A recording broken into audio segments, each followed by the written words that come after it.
Hello everyone, this is SpeakUP. Another important topic to learn in Filipino is adverbs. Today, keep watching to learn the most common adverbs of time in Filipino. It could be fun to learn them to tell the time when something happens to locals. Starting with kahapon. This means yesterday. Kahapon. Kahapon. Kahapon. Kahapon. Kailan ka dumating? Kahapon. Maulan kahapon. Kahapon walang tubig. Ngayon.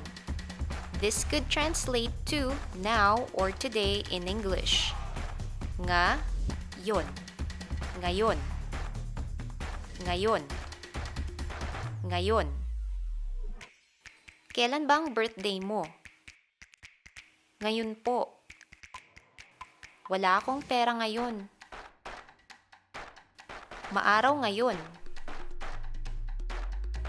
Mamaya is later. Ma-ma-ya. Mamaya. Mamaya. Mamaya. Kain na tayo. Mamaya na. Mamaya ka na manood. Uwi ka na ba? Mamaya pa po. Bukas means tomorrow. Bukas. Bukas.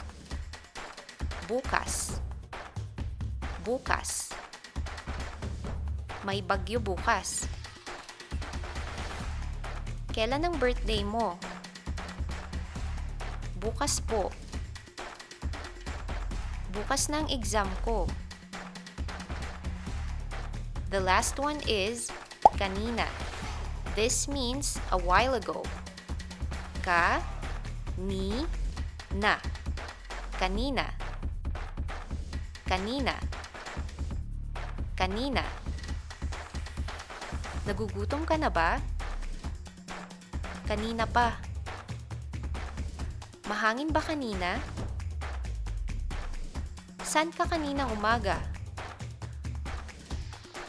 Practice these words on your own, then try using them with the other Filipino words you have learned. Surely, you'll be surprising many locals with the words you know. Now, let's practice the words. This means yesterday. Kahapon. This means now, today.